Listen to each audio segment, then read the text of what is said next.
ख्वाजा साहब, बहुत शुक्रिया हमारे प्रोग्राम के लिए वक्त निकालने का। आप यहाँ पर हैं, लेकिन ऑल पार्टीज़ कॉन्फ्रेंस हुई, सवात के जो हालात हैं उनके बारे में कुछ पार्टीज़ ने एग्री किया एजेंडे से और फ़ौजी ऑपरेशन से, जबकि कुछ पार्टीज़ अभी भी कहती हैं कि ये ऑपरेशन नहीं होना चाहिए था।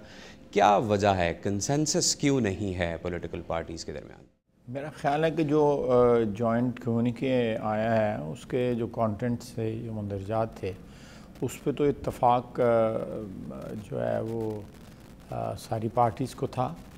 और ये इत्तफ़ाक़ हुआ कि ऑपरेशन जितनी जल्दी हो इसको ख़त्म होना चाहिए और उसके बाद जो है जो डिस्प्लेस्ड लोग हैं उनकी रिहेबिलिटेशन का सिलसिला स्टार्ट होना चाहिए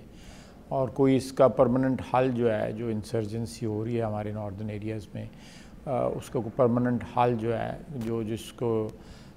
जिसमें कौमी सोच शामिल हो और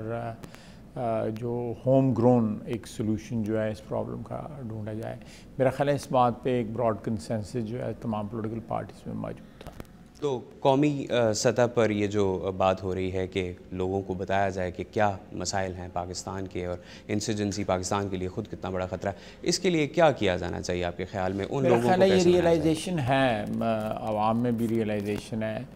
गो अभी रिसेंटली आई है ये रियलाइजेशन, लेकिन रियलाइजेशन जो है वो ज़रूर आवाम में आई है कि इंतहा पसंदी किसी किस्म की भी हो, सियासी हो या मजहबी हो या किसी किस्म की हो, वो किसी भी कौम के लिए नुकसानदेह है। इस बात का एहसास जो है वो हमारे मीडिया में भी आप देखें पिछले चंद हफ्तों से इस बात की अक्कासी हो रही है और कॉलम जो हैं लिखे जा रहे हैं या न्यूज़ आइटम्स जो आ रहे हैं, टीवी पे जो आ रहा है, सियासतदान जो एक पॉपुलर जमातें जो हैं उनके जो सियासतदान हैं उन सब में ये इस चीज़ की एक एहसास जो है वो इस वक्त आपको रिफ़्लेक्ट हो रहा है कि ये एक ऐसी चीज़ है जिससे कौम को मुत्तहिद करके तो लड़ा जा सकता है। अगर तफरके में पड़े रहे तो इस थ्रेट को जो है मुकाबला नहीं किया जा सकता। और IDPs जो अब एक और बड़ा प्रॉब्लम बन रहा है, बहुत बड़ा प्रॉब्लम है। इट्स वेरी अनफॉर्चुनेट, बड़ी बदकिस्मती है उन लोगों की भी और कौम की भी कि 20 लाख के करीब लोग जो हैं अपने घरों से निकल के, अपने कारोबार छोड़ के, अपने वतन को छोड़ के, अपनी मट्टी को छोड़ के जो है अब कैंपों में ज़िंदगी गुजारने में मजबूर हैं।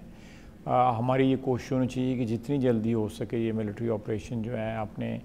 जो मकासद जो है वो अचीव कर ले और ये लोग जो हैं वापस अपने घरों में जाएं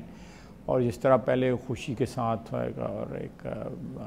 इत्मीनान के साथ वो रहते थे अपने घरों में, उस तरह अपनी ज़िंदगी दोबारा उसका। अमेरिका ने IDPs के लिए भी एड दी है। जब हम अमेरिकन से बात करते हैं तो वो कहते हैं अमेरिका पाकिस्तान को हर किस्म की इमदाद भी देता है, फ़ौजी भी, माशी भी, फिर भी हमें बताया जाता है कि सेंटिमेंट अमेरिका के अगेंस्ट है पाकिस्तान में आम लोगों का। आपके ख्याल में ये जो गैप है इसको दूर करने के लिए मेरा ख्याल है कि ये अमेरिका में भी बदइत्मीदी है पाकिस्तान के मुतल्लिक़ और पाकिस्तान में भी बदइत्मीदी है।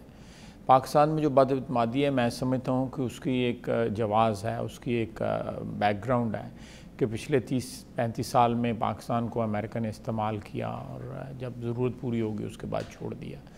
तो उनकी कमिटमेंट जो है वो कभी भी जो है देरपा नहीं हुई। उन्होंने पाकिस्तान में डिक्टेटरों को सपोर्ट किया, पाकिस्तानी अवाम के साथ कोई रिश्ता नहीं इस्तवार किया। तो अगर पाकिस्तानी अवाम के साथ अमेरिका ने रिश्ता इस्तवार नहीं किया, डिक्टेटरों और आमरों और यूज़र्पर्स के साथ, गास्पों के साथ रिश्ता इस्तवार किया है, तो फिर उसके लिए जो है बदइत्मीदी की फ़ज़ा तो उससे पैदा होती है। मेरा ख़्याल है अमेरिका को ये अंडरस्टैंड करना चाहिए और अगर वो देरपा रिलेशन रखना चाहते हैं पाकिस्तान के साथ तो उसका रिलेशन पाकिस्तानी अवाम के साथ होना चाहिए और वो बाहमी एतमाद की फ़ज़ा जो है बनते बनते बनेगी, ये फ़ौरी तौर पर नहीं बन सकती। ख्वाजा साहब, बहुत शुक्रिया, आपने हमारी वक्त निकाला। Thank you very much.